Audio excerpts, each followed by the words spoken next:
You're not going to want to close your eyes. You're not going to want to miss a thing. Because on this episode of Ruined Childhoods, we decide the fate of Aerosmith music videos.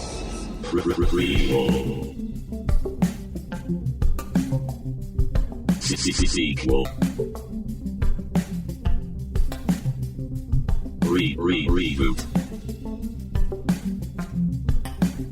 Which one will it be? It's the Ruined Childhoods podcast. Greetings, Starfighters! Oh my god, is that your Steven Tyler?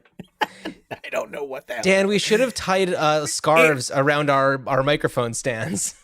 I'm just going to constantly wiggle throughout the entire thing. No. I mean, honestly, it sounded more like a Skeksis from the Dark Crystal. It really did. Although I have always felt that Steven Tyler resembled a Skeksis. Interesting, yeah. So very I've never thought features. Vocally. Yeah. Okay. Steven Tyler down to the. So hi everyone, welcome to Ruined Childhoods. Oh hey. I'm Dan. That's Jon. I'm Jon. I think there's a dog there somewhere. They got a couple dogs back here running around. A couple dogs, Rufio, Daisy. Anyway, what we do on this podcast is we talk about movies, and specifically we address the question, what is the best way to revive a certain property, whether it's a franchise, a film, or a book that's been adapted several times into films, a la Little Women, that we recently covered, and just kind of what can you do? What else can you do with this? And this month of April, this very, very chaotic and tumultuous month of April for both Jon and myself, we decided we were going to swerve a little bit and pivot and talk about cinematic music videos. Yeah. And we did our last episode covered 3 of the many cinematic videos about based on Jim Steinman songs. And actually my one more thing this week is I'm kind of kicking myself that we did not cover Dead Ringer for Love, a duet between Meatloaf and Cher from the follow-up to Bat Out of Hell, Dead Ringer. Got it. Yeah, well, maybe next year. And my one more thing also, just to everybody listening, is if you listened to that episode and you liked it, if you've never seen the video for Dead Ringer for Love, check it out. It's a fun song too. And like, if you just think, wow, early 80s Meatloaf Cher duet, man, like, can't go wrong. Absolutely. Yeah, absolutely. And if I had to add one more thing about that episode, I listened back to some of it and I was thinking about it, and I don't know if we really addressed this, but what's interesting to me about those particular music videos is that they are not for one particular group, we've mentioned that. But they're all songs that are written by one person, but it's not like Jim Steinman had any say in the visual styles of these music videos or any of the production aspects of the music videos. And it just so happens that these music videos really just took this life of their own and became these like big productions, less so for Air Supply, but they had 2 music videos for the song, both of which had plots that had nothing to do with the song, and one of them that had nothing to do with the band altogether. And so it's a really fascinating thing that for Total Eclipse of the Heart and for I Do Anything for Love, but I Won't Do That, you have a lot of the same like visual style. It's kind of got the same DNA in it, and it's different directors. It's, Jim Steinman, who wrote those songs, certainly didn't have any say into what the music videos would be. So it's just an interesting thing. Right, but those videos both had like movie directors. Michael Bay directed I Would Do Anything, and even though he wasn't a movie director, he had not yet directed a feature when he made it. he was on the verge of becoming a huge Sure. Yeah. feature film director. So and then you had Russell Mulcahy, director of Highlander, Right. directing Total Eclipse of the Heart. So that kind of explains that. I mean, man, imagine a Highlander themed Total Eclipse of the Heart video, like an epic duet battle. Like there could be only one. And I'm curious, I'm checking out, I'm looking to see, because I thought I read that Steinman directed one of the Making Love Out of Nothing at All videos. I couldn't find out who directed the one that's about like the veteran and that thing. That I couldn't see who did that one. Yeah, I don't know. It's Wikipedia is not helping me out here. But I do want to move on to what we're talking about this week with Aerosmith music videos, because I feel like, we're talking about late 80s, early 90s for these particular songs that we're focusing on. And I will mention that we are doing one additional one that was not mentioned at the end of the last episode. And I will explain why once we start getting into that. But Aerosmith was a really fascinating one, and especially in the early 90s, they were around technically since the 60s, the late 60s, and they're still active today.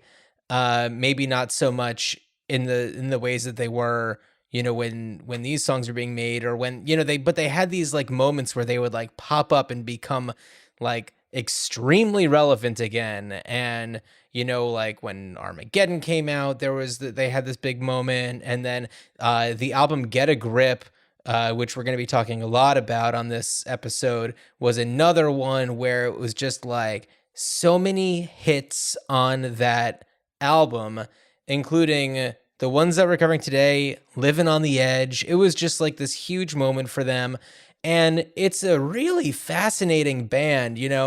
They're technically like a blues rock band, mixed with like a party rock band like Van Halen. And it's just really fascinating to see the different directions that they take depending on what kind of song they're writing or recording. And, a lot of them that we're going to be talking about today are these ballads, but then they have these other ones that are just like innuendo central.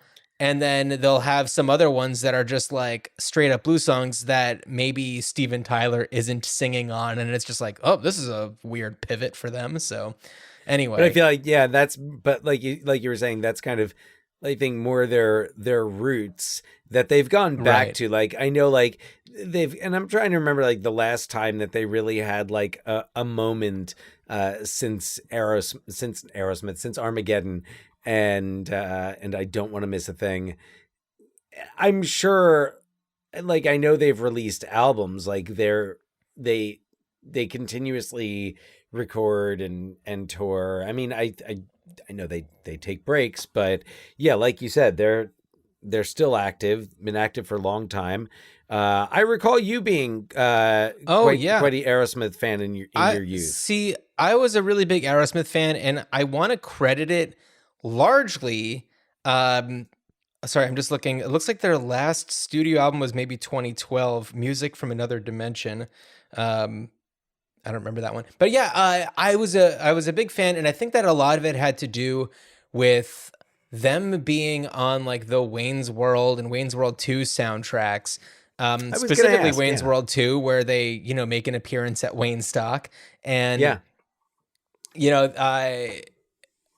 I think that's really where that really sparked me. Plus, and that would have been 93 when Get a Grip came out.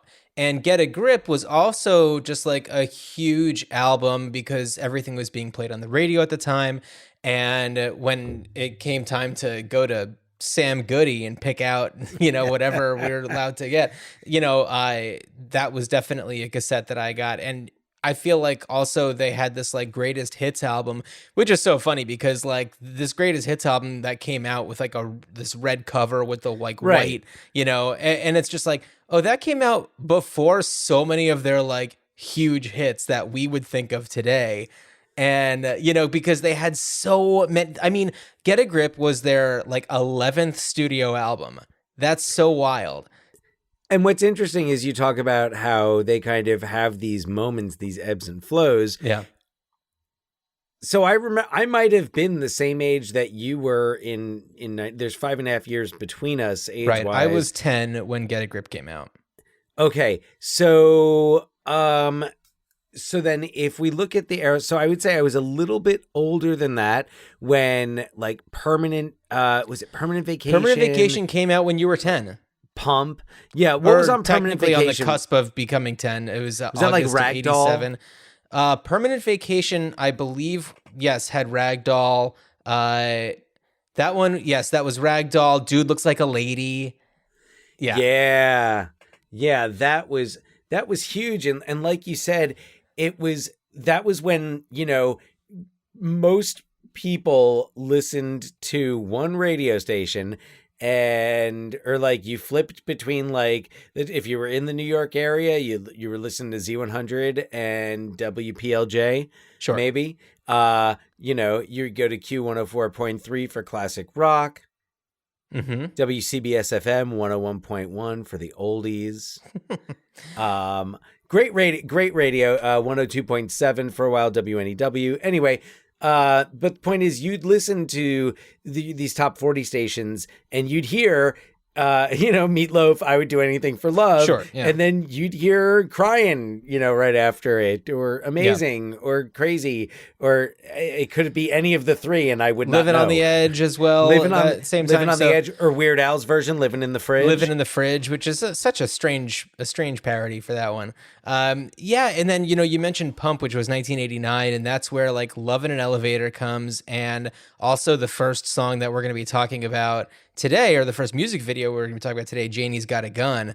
And that's such, I don't know, like that one was, I feel like just like an instant hit. And it's one that I hear people reference still to this day. And the music video was directed by David Fincher. And I gotta say, watching it now, especially alongside some of the other ones they're going to be talking about, and also having known where David Fincher's career took him, I was like, it's not that great. I can see, you can see the David Fincher style, like lots of shadows and just kind of like you see his fingerprints on it quite a bit. Puddles, yeah, definitely. Very puddles, reflections in puddles. Sure, yeah. Yeah. And of course, it's just a music video. You're not going to be able to get in dialogue or anything like that. But, it's kind of like it's told in non-linear order. It's all over the place time-wise. And a lot of hints at what's going on. And right. I mean, casting wise. Mm-hmm. I'm just looking this up now, but I was gonna say, I was like, was that Leslie Ann Warren? That's Leslie Ann Warren, as the mother. Yeah. Nicholas Guest as the father, and Kristen DiTillo as the daughter. Now, I had always thought that he was like a stepfather, but it's like. Well, the father. Yeah, I mean, if you're listening to the lyrics of the song, and this song is about sexual abuse between a father and his daughter, and the lyrics are like, "What did her daddy do?" And it's really shocking. Especially in 1989 for one of the most popular rock bands out there to have this song about such like a heavy topic. It's about this girl who kills her father, after he, it tells the story, of serious issues and things that people don't generally talk about, and certainly generally don't sing about in top 40 rock songs, or make music videos about. Although when I started to think that, and I was like, wow, I'm like, that was really heavy. And then I'm thinking about songs like Luca, about child abuse, and Fast Car, which is about, not necessarily more neglect than abuse. But all of these storytelling songs of the late 80s and early 90s that, I mean, Hazard to a lesser extent. Yeah. But there were like those songs that cut to the chase and were very straightforward about the issues that they were addressing. I mean, you could even say like Papa Don't Preach, going back a few years, which, I mean, I know David Fincher directed a lot of Madonna videos. Maybe he did that one, Madonna and the late, great Danny Aiello. Yeah. Yeah, that's true. All right. So anyway, so Janie's got a gun. I don't know, Dan. So I feel like you were, I mean, this is 1989, so you were 12, not to like blast out all of our exact ages and everything, but like, do you remember like seeing this music video when, I don't know if you were really watching MTV at the time? I mean, not at home. It would have to be at a family gathering. It would have to be at a family gathering. I think by that time. Oh yeah, no, because this was James Foley directed the Papa Don't Preach music video. Sorry, James, a director of Glengarry Glen Ross. That's true. Yeah. So and Fear. So I don't know if you remember this, but like at least in the early days of MTV, maybe not so much by the late 80s, but the early days of MTV, when I think I was like 5 when MTV started, and our father did not allow MTV in the house. We were not permitted to watch MTV. VH1, once it came along, I think was fine, but we were not permitted to watch MTV. And the only times that we really got to watch MTV were when we would would be like the holidays, and we'd go to we go to grandma and grandpa's and we hang out with the cousins in the basement. And we were like, I remember that's how I saw like the Weird Al Eat It video was like in grandma and grandpa's basement watching MTV with the older cousins. So that was and if you are an avid listener of the show, you will have heard Dan talk about those same grandparents as the ones who took him to the ground round where he saw Disorderlies for the first time. Oh, absolutely. And there were boobies and grandpa was happy. Yeah. Pour one out. Whew. Yeah. Yeah. Anyway. So I feel like the MTV moratorium. I'm sorry, John, I didn't answer your question. I totally, let me answer your question. I was just going to say, like, I remember it coming into effect a little bit during the like Beavis and Butthead era. Less so having to do with music videos, more so having to do with some of their original programming. Understood. Anyway, they still let you keep your Aerosmith cassettes. They sure did, yes. Vanilla Ice? No. Vanilla Ice got taken away from me because of the very explicit lyrics that weren't trying to hide anything. But Aerosmith, they got clever. Anyway, no, it wasn't really on my radar. No, I was not really an Aerosmith fan. Wasn't then, never really was. I think I can make a playlist of maybe, I'm going to say, I think I could push it to 10 Aerosmith songs that I will listen to.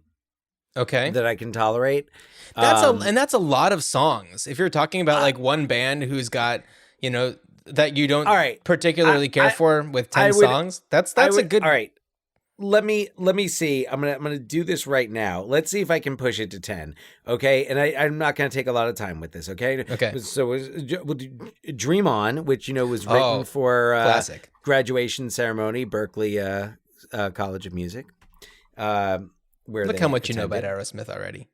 Well, and I learned that from my wife, who attended Berklee. So, all right, we got Dream On, Sweet Emotion, Walk This Way. Mm-hmm. The original, I might have to add the Run DMC to We'll add a half. We'll add a half. Okay, so we got those. Oh God, let's see what else. Dude Looks Like a Lady, which Classic. I know has not necessarily aged well, but it's fun. I'd have to reread the lyrics to that one because Actually, you know what? It might not. It might not be so troublesome. Actually, now that I think about it. So anyway, do that. Janie's Got a Gun. So that's 5. So that's 5 there. I'll go. Let's see. Living on the Edge. okay. I'm gonna go I'll throw Ragdoll in there. Okay. I remember that video, man. When you see that video when you're like 10, 11, and approaching puberty, that you notice the Ragdoll video. That one was very much on my radar. It was like the Billy Idol Cradle of Love video and George Michael's Faith. So let's see. I'm at 7, and I'm not really like necessarily looking at track listings. So am I forget like are there any like really obvious ones I'm forgetting? I don't think so. I mean, you covered Sweet Emotion, It Looks Like a Lady, and you're kind of going in chronological order right now. I was kind of trying to, but Yeah. now I'm like, there must be something else off like Pump or Permanent Vacation that I know or that I like. I mean, you said Ragdoll and Dude Looks Like a Lady. Those are kind of the big ones that were on And Pump on wasn't Permanent there. Vacation. On Pump, we've got Love in an Elevator. Janie's Got I'll a throw Gun. that one in there. I'll throw that one in there. Okay, it's great. It's a That's fun 8. song. All right. And then we haven't even gotten to Get a Grip yet. Well, you said Living on the Edge already. So That's the only one off Get a Grip. you're not a fan of Crying, Amazing, and Crazy? No. Interesting. So Nope. Get a Grip. I'm just going to go ahead and talk about. So that one's got Eat the Rich, which is a fun song. Shut Up and Dance, which is another fun song, which was on the Wayne's World 2 soundtrack. And then we've got Crying, Crazy, Amazing. And you're not even going to throw in Don't Want to Miss a Thing? No. I feel like if it hadn't been for the Armageddon of it all, I would consider that a better song. I still don't actually like the only reason why the only context in which I like that song is in Armageddon. Okay. All right. Yeah, no, I'm sorry. I'm just not an Aerosmith fan. It's not. That's fine. This is not like other bands where I'm like, why the fuck does anybody like them? They're terrible. It's just like, it just doesn't click with me, Aerosmith. So, all due respect to that, they're clearly like, fucking talented ass musicians. Yeah. So, all due respect to Aerosmith and Aerosmith fans, I can't pretend to be an Aerosmith That's fan, fine. Yeah. Didn't even own that red covered Aerosmith's greatest hits that like covered up to like 1980. It's always in like the bargain Sure. bin. Well, you always knew you could borrow it from me. Nice price. Yeah. So let's talk a little bit about, we're going to talk about these 3 songs from Get a Grip, which is they're the Alicia Silverstone trifecta. And this is, mind you, 2 years before Clueless comes out. So this is for most people an introduction to Alicia Silverstone. Well, to Amy Heckerling, this was the director of Clueless. Is this how she discovered Alicia Silverstone? Yeah. Oh, that's awesome. Yeah, absolutely. I was reading a Rolling Stone article, and I mean, she saw the I think like the performance in these like different. Are they different characters? Well, let's talk about that after we get we get past Crazy, because that's going to be the one. Why don't you? I mean, you want to throw out some synopsis? Sure. Yeah. Go for it. So, Crying, a heartbroken young woman played by Alicia Silverstone. When I met you, Now I'm dying of... Is that crying or crazy? Wait. I was crazy. Yeah, that's crying. No. When I met... Oh, fuck, I got it right? All right. Yeah, you got it right. All right, Awesome. so a heartbroken young woman played by Alicia Silverstone is trying desperately to move on from a breakup with a man with whom she had a passionate relationship, Stephen Dorff. After making some moves to rebuild her life, covering up a half-heart tattoo and getting a navel piercing, but her most transformative moment comes when Sawyer from Lost steals her bag at a diner and she manages to catch up to him and kick him to the ground. And in her final moment of recovery, she appears to be about to jump off a bridge onto a major highway, but when her ex tries to talk her off the ledge, she jumps backwards and reveals herself to be bungee jumping. She concludes by giving her ex a big fat cathartic middle finger. It's a really fun music video, and without even saying a word, Alicia Silverstone delivers an awesome performance.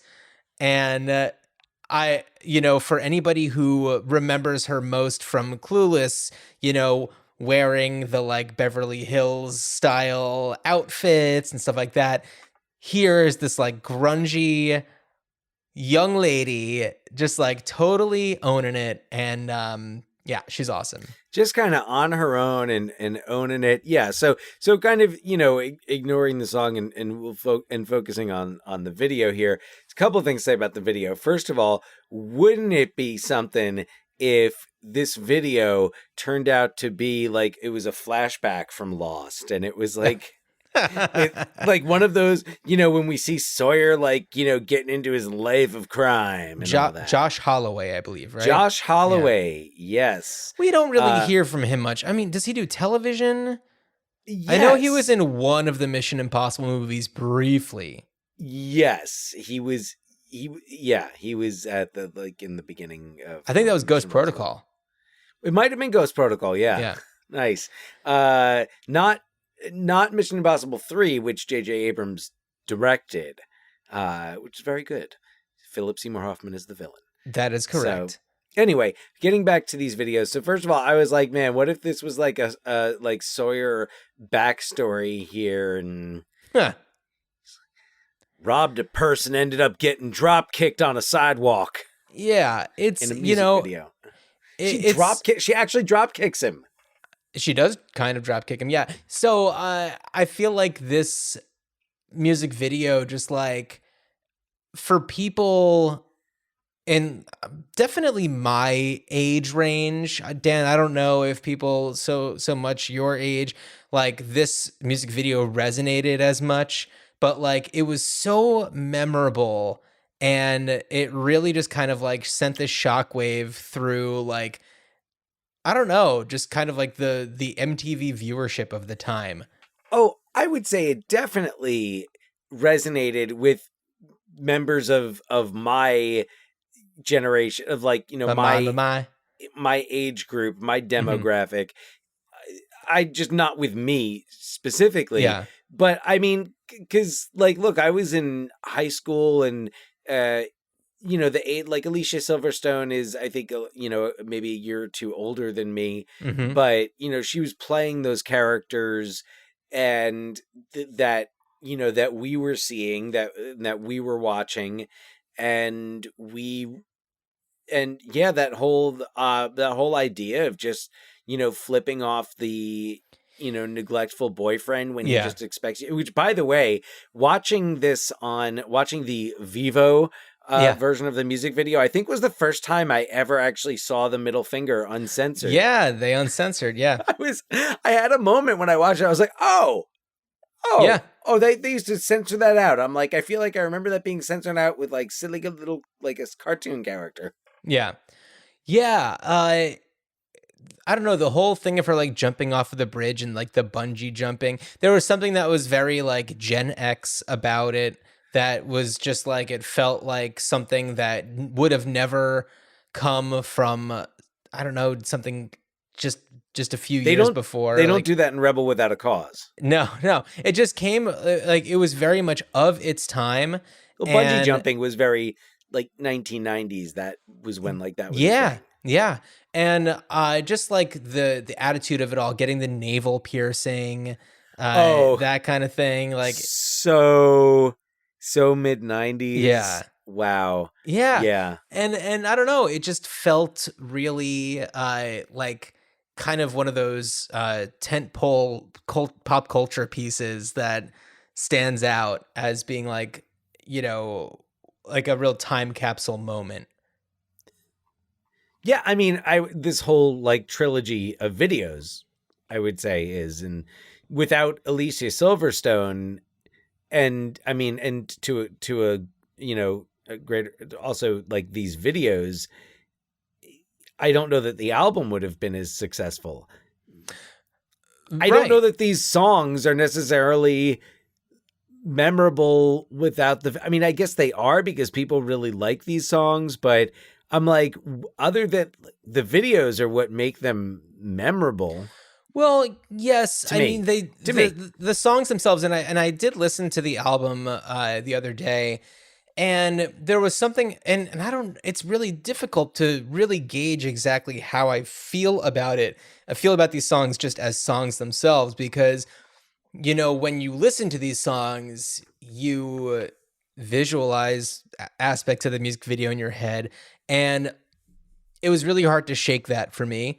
But also it's like there are these, you know, these ballads, these like epic songs that have like strings and harmonica, and like they're these big productions. Actually, I'm curious to see who produced Get a Grip. Jim Steinman. It was produced by, why can't I find that? Oh wait, I just had it. Bruce Fairbairn. Okay, interesting. Did Slippery When Wet? Okay. All right. Permanent that Vacation. works. Yeah. So interesting. It's just one of those albums that feels so tight. And if you look at the like track listing, it's not like it's all like front loaded with all of the hits. Like Crying, Crazy, and Amazing are tracks 9, 11, and 13. Ooh. Yeah, it's just like that's usually where you put kind of like the tracks that it's like, well, Joe Perry wrote this one and he really cares about it or something like that. You know, something like that. But actually Amazing. Well, we'll get to that one, but Crying was written by Steven Tyler, Joe Perry, and Taylor Lawrence Rhodes.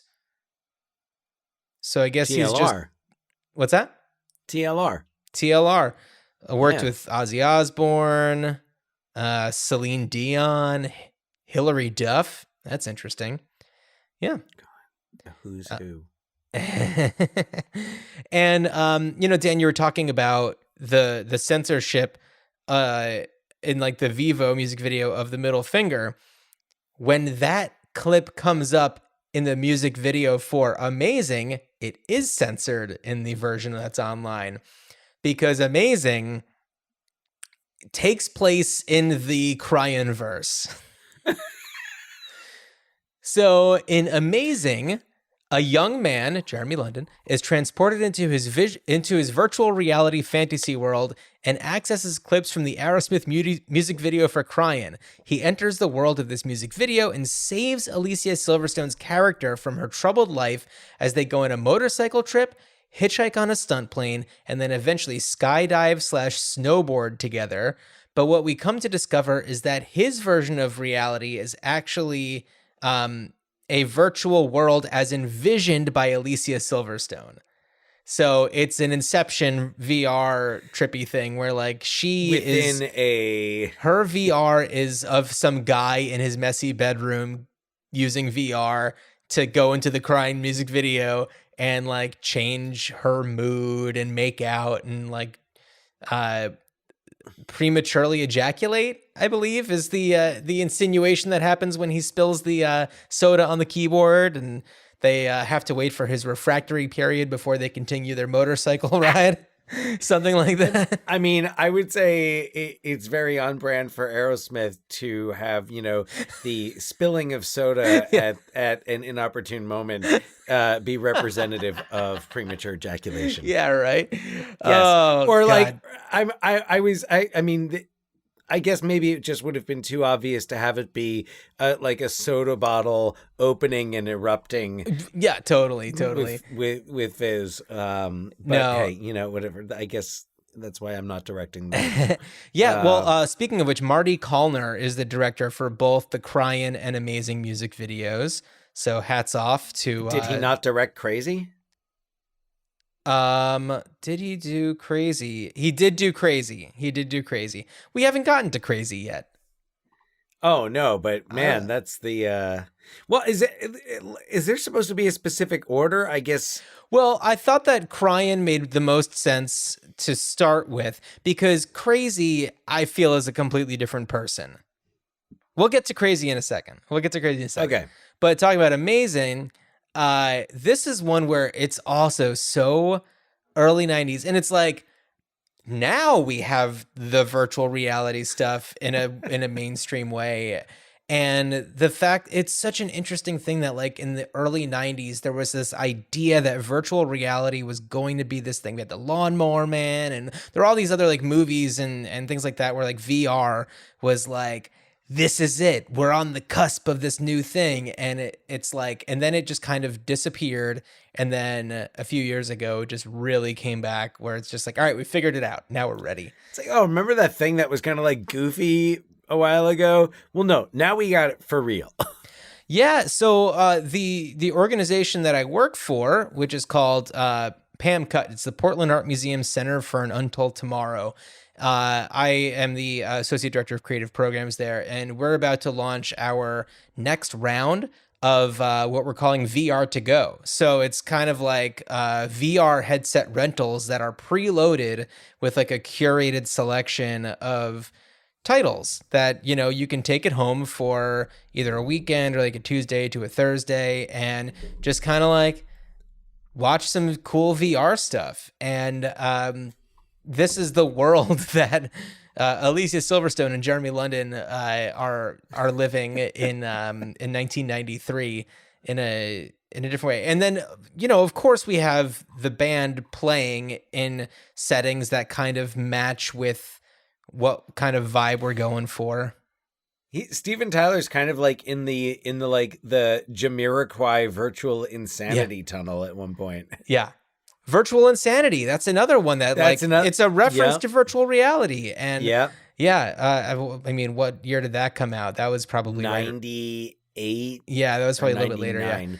Yeah. I was senior in college, I think. Okay. Yeah. So it's really fascinating how like the idea of virtual reality was like, oh God, the hype then was so much bigger than it is now, probably just because now it seems just so like, do I get the Vive? Do I get the HP? Do I get the Oculus? And then that is with the metaverse and, and it's like all this stuff that just seems so mundane that like in 93 would have been like, oh my God, we're in the metaverse, that kind of a thing. Oh, so yeah, no. And it's funny because I said a moment ago, like, oh God, I like, the 90s were great. And, acknowledging that in so many ways, the 90s for a lot of people, the 90s were a nightmare. No. And things have definitely improved. But when I said like, I just, those were the formative years. The 90s for me were middle school, high school, college. Yeah. Like that was then I graduated college in 1999. I started middle school in fall 1989. Right. So the 90s were those formative years. So I just have like a sick amount of nostalgia for them. But it's funny to think about like talking about like, CDs. And I remember people having the CD of Get a Grip and like, oh, wow, look at that album cover with the cow's udder, the pierced cow's udder, like that was such a with the Aerosmith logo, I think on so the brash. It was like branded onto the udder. It was definitely one of those album covers that I don't know, it was so extremely of its time. Just like these music videos, like it just fits so perfectly as like a time capsule. Like it's amazing. Amazing. All right, so, crazy. Yeah, so Crazy. Crazy. So let's talk about for your Crazy, birthday. which is also directed by Marty Callner. And this is the third of the Alicia Silverstone Aerosmith trilogy that also features Liv Tyler, Steven Tyler's daughter, as we all know. But at the time, I feel like it was mysterious. And then after seeing this kind of stuff that she does in this video, you're just like, that's kind of weird. That's kind of weird that Steven Tyler's daughter is doing this. Yeah, no, and there's a lot of stuff that kind of rings that's a little off bell in this video. It's very much, I mean, like, are they in high school? All right, Dan, here we go. Two girls sneak away from their private high school and take off on a road trip. They use their feminine wiles to get a bunch of snacks, shades, and pinwheels for free and reward the convenience store clerk with what we can assume is a salacious photo booth photo series. They then win a $500 prize in an amateur striptease contest. After a night at a motel, they continue their adventure by convincing a local farm worker to join them for a dip in a nearby swimming hole. After they convince him to strip down to his birthday suit, they steal his clothes and continue on their journey. Now buck-ass naked, the farmer catches up to them and hops in their car. They pass by the tractor he had been driving, and an aerial shot reveals that it was coasting in a way that spells out the word crazy in perfect cursive. So the striptease scene has, so first we see them preparing for it, which it's just like, what kind of a place has like a dressing room like this? But Alicia Silverstone is getting into this like business suit attire, and she's just there as kind of like a patron, an audience member. And and we see her kind of like eyeing Liv Tyler getting changed in the mirror and, you know, kind of giving her the eyes. And then Liv Tyler is the one doing the stripper routine, and it's wild. And she's kind of dancing like Steven Tyler. Well, I mean, you know, genetics. I mean, which makes sense. But you know, and there was also the scene. I mean, just thinking about, I guess, just being more aware of, you know, especially how like young women are, you know, presented on film.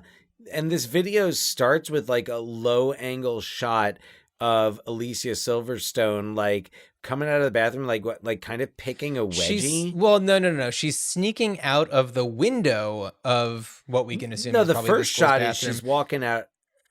No, before that, she's in the hallway. Right. Yes, But and like then as pulling she's her leaving, skirt like out of her ass crack. There's definitely, it is an extremely suggestive. And then they do all that shit at the gas station with the old pervy dude. Yeah, that guy is a total perv. Oh, yeah, like, God, where's Janie with her gun? Well, I mean, but they are encouraging it, and they're not doing anything to. Oh, you know, I mean, totally. Yeah. I mean, this was totally These videos were eye candy for teenage boys. Yes, and I remember at the time there was because this is pre-internet, or like very early internet. There was this question about Alicia Silverstone also being Steven Tyler's daughter. I remember that was like a rumor that was going around, kind of like the what's his name from the Wonder Years, Paul from the Wonder Years being Marilyn Manson. Like, that was, it was amongst those types of like rumors where nobody could verify anything. So you just had to trust somebody. So, John, did you know that there is a director's cut of this video? Dan, I can read Wikipedia. Did you watch it? No, I didn't. Okay. Yeah, no, I know I can read Wikipedia, but I just did so in the moment. And So There's a longer strip scene. Yeah. And it removes the scene where they abandon the farmer after they're skinny dipping with him and he like jumps into their car naked and like does blow with them. Oh, does he do blow with them? I think I missed that. He does. There's definitely a moment where he's doing kind of smiling and like raising his eyebrows and like rubbing his nostril. And it looks like he has done the blow. The blow has been done. Got it. But we get the blow has been blown. It is implied that blow has been blown in this moving convertible, by the way, which anyone who's seen True Romance knows that doesn't work that way. Bronson Pinchot could tell you right now. Yeah, so this is a really interesting one also because there's a moment when they're driving and they are like listening to and singing along with the song Crazy. So the other ones haven't acknowledged the music playing. And this one, it exists in their world and they are lip syncing or singing along to it. Well, but what about in Amazing where Jason London, is it Jeremy London or Jason? The one from Dazed and Confused. Right. Wasn't it Jeremy?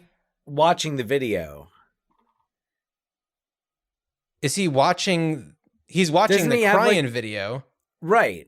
So he's acknowledging, he's not acknowledging the same song. Jason London, sorry. Jason London. Did I say Jeremy London before? But both Londons were, prominent in the 90s. Right.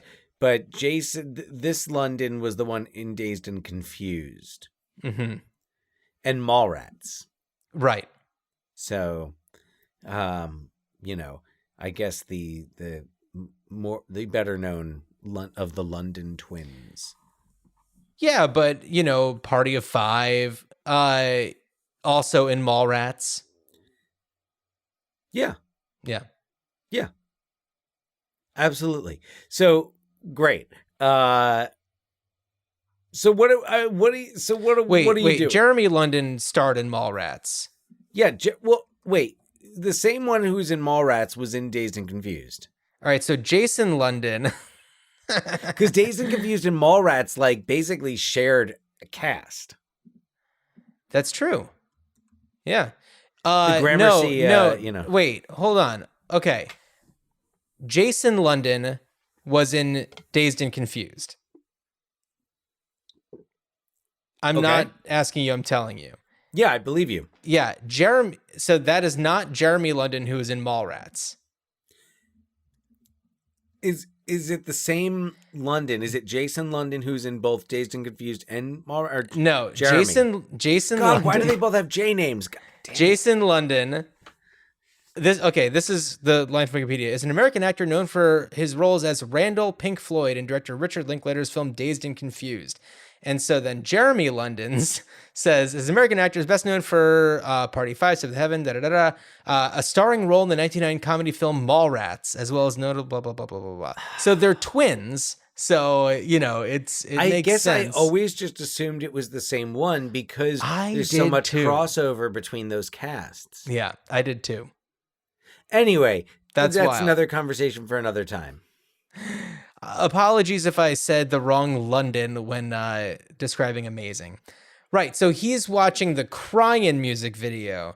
But in Crazy music video, they're singing the song Crazy when they're in the car. Yes. That is, that's whack.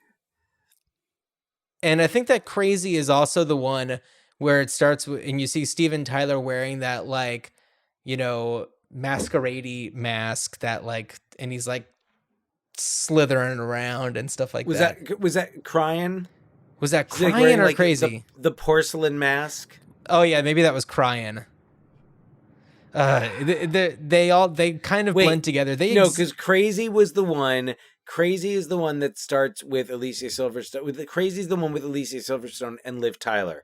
So Steven Tyler does not wear the porcelain doll kabuki mask in that one. So it must be Crying. God, I'm confusing Crying and Crazy and Jeremy and Jason London and Jeremy Pearl Jam.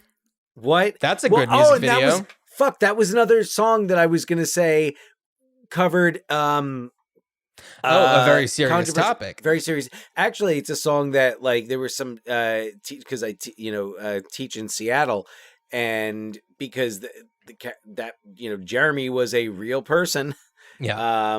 It was a teen who had some serious mental health problems and committed suicide, and they played Jeremy one day as like hallway passing music during classes, and there were a couple of teachers who were like, that's a little tactless. Interesting. We play like we have music. We have music on for passing. They have like a CD, like a shelf CD stereo system in the main office, and I brought in a whole shitload of CDs,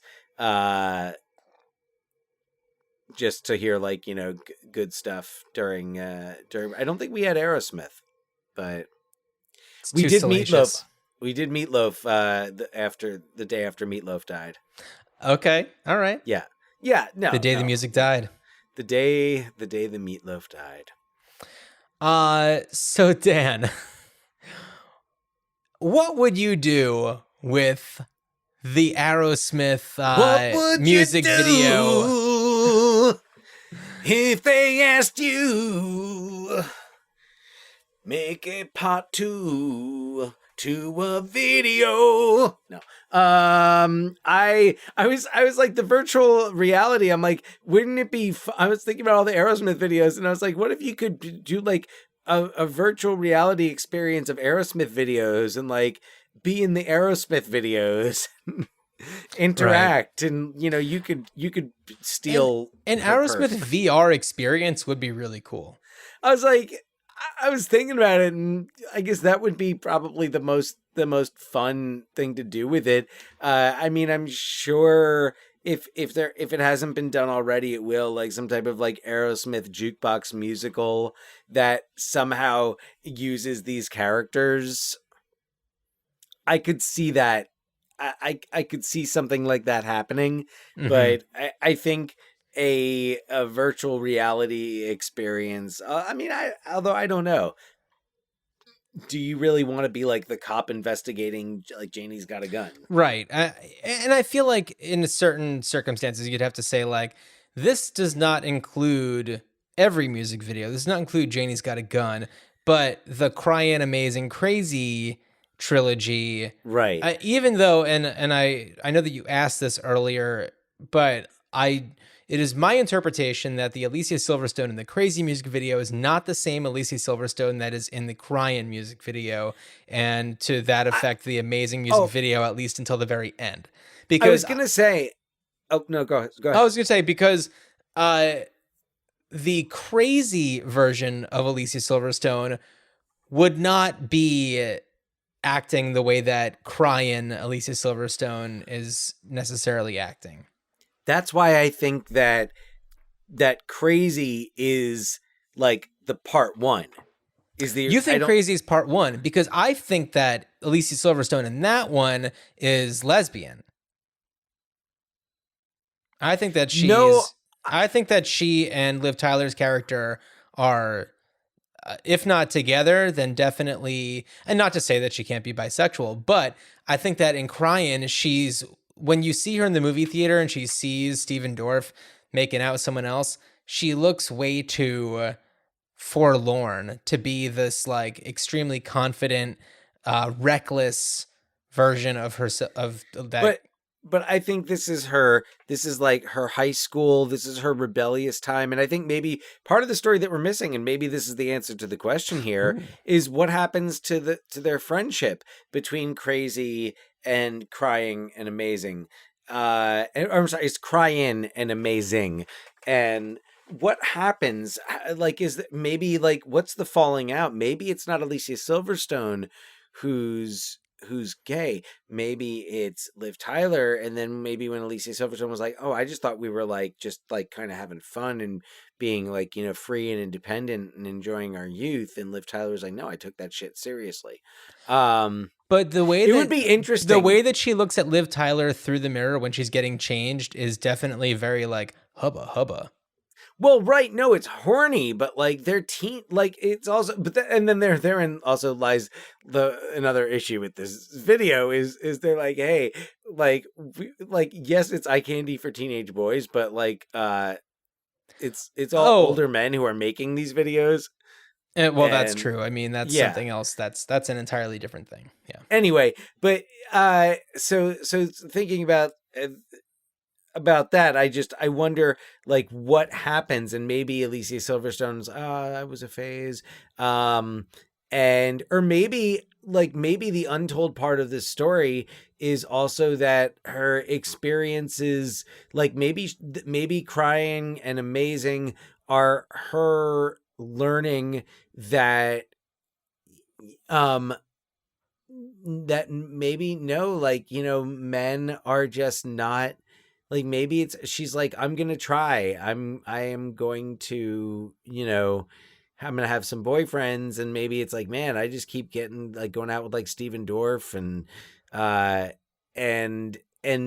I mean, she gives him the finger, and maybe that's her just flipping off guys in general. The only guy that she can have a successful relationship with seems to be the virtual reality virtual world. Yeah, he's Job. One of the London boys. Yeah, Job London. Yeah, another J name. So maybe that's it. I was you could get Liv Tyler. I would love to get like Liv Tyler and Alicia Silverstone together, and not for like a film or a show or something, but they should revive their characters like in a play. I would love to see a play just with their characters where they reunite and they get back together, and they're much older. It's like, oh, well, where's life taking you? And it's like, yes, remember that time. We were both broke, and I don't. Well, Dan, that was my, not a play, but my idea was, first of all, we need a new Aerosmith album. We need a new, Aerosmith song that, what? Need is a no, we do. It's not Fiona Apple. Oh, come on. Look, they might be a little geriatric, but I feel like they still got some juice left in there. They can definitely bring it home. And because what we need is one more music video that's looking at these characters at their life together now, because the way that I saw it is that Alicia Silverstone and Liv Tyler's characters were in a romantic relationship together. And what if, that did last, and we see them now and their lives are completely different. They're mundane. They have, maybe not grown children of their own, but certainly older children of their own from, adoption, or maybe Steven Dorff, or who knows. But also, Dan, close your mouth for a second. Let me finish here. And then what they decide to do is recreate this like cathartic moment from their youth where they like broke out from their, private school, and they like had this raucous, debaucherous weekend, and they just try to go back and like recreate that special time for them. And I think that'd be a lot of fun. So I will see your recreate that special time, and I'm going to up it. And I'm going to say, what if this reunion is spurred by Aerosmith's final album, this album that they're going to release? Let's say it's their final album and their farewell tour, and they say, we're going to follow Aerosmith. We're going to go on the road with Aerosmith, and we don't have to sneak out anymore. And like, we're just gonna, and that way it kind of like works in the appearances by the band, and it promotes the album. And then you also have this story, and in going on the road, they recreate those moments. They have those opportunities. Sure. Yeah. So yeah, I feel like if there was another Aerosmith music video with Alicia Silverstone, you'd get all the people who's like, who had their like, I don't know, time capsule moments with these particular music videos. Like, you'd get their attention. It's great marketing. It's actually like perfect because it's kind of exactly what, when we talk about all of these like fan service reboots and all of these, we're going to get the original cast back of this and we're going to do that. And that does fit perfectly. Yes. Perfect. Gen X, I guess like the younger Gen X and the older millennials love nostalgia, love 90s nostalgia. And, the 90s are such like an in vogue thing right now that, people are loving. And if the Aerosmith, music videos ever become part of that resurgence of like retro nostalgia, then something like that would do really, really well. And I saw I think it's Liv Tyler is on TikTok, and I saw a video. I guess there's some theme park that has an Armageddon thing. Is that Universal that has Armageddon? I would think it would be Disney. Oh, does Disney? Armageddon was a Touchstone. Oh, it was Touchstone. So maybe it's a Disney thing. I don't know where, but Armageddon has some sort of thing. And she was with her dad, and he was like going up because they have all the different characters like posters up, and he like finds hers, and and he's just like his crazy Steven Tyler self. And I do feel like he's kind of like the guy who you see on stage is him. Like that's who he is. Yeah, absolutely. Yeah. Right. How could he be any other way? What's also kind of amazing about a band like Aerosmith, and I don't know what most of those guys are like now, but like in this era, especially of like this music, a lot of these guys, like hard rock, I guess you could say, they were all so like muscular and physically fit. It's absolutely insane. Like, we're coming off of an episode where we talk about Meatloaf and Air Supply, where, they look like regular people. And then we go to this band where it's just like they just look like rock stars. And it's just like, what are they like working out while they're like between writing and recording music? That's just such a weird thing to think about, is like somebody who knows how to read music also like knows how to pump iron. I know it seems to be an anomaly. Yeah. Or not an idiosyncrasy. It's crazy and it's amazing. It's amazing. And thinking about it's got me crying. Geez. Well, Janie's got a gun. Okay. Yeah. Janie's got a gun doesn't really fit in with No, other ones. No, not really. But so we're gonna get back to it's gonna be May. I'm not saying that to invoke the Justin Timberlake. Sure. Just saying we're gonna get back to talking about some movies. And our first movie that we're gonna talk about in May is a favorite of ours. Yeah. And it's especially fitting as I've just, welcomed a new baby into my family, that we're going to be talking about Ron Howard's 1989 comedic dramatic hit Parenthood. I'm so excited.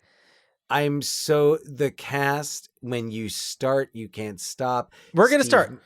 Diane Wiest. All right, Keanu Reeves. Just go back? Hold on. No. Phoenix Can we go back Lee and Phoenix. forth? Oh, no. Oh. Can we just go back and forth? Let's just go back and forth. Well, why don't I just wait. I'll do that particular family unit, and then you can go to a different family unit. So we got Diane Wiest, Keanu Reeves, Lee Phoenix / Joaquin Phoenix, and Martha Plimpton. All right. Then you've got Steve Martin. Yes. Mary Steenburgen. The Virgin Mary. I love the Virgin Mary. The Virgin Steve Martin and Mary Steenburgen, that's pretty much it in that. They're kids, but they're that's pretty much it.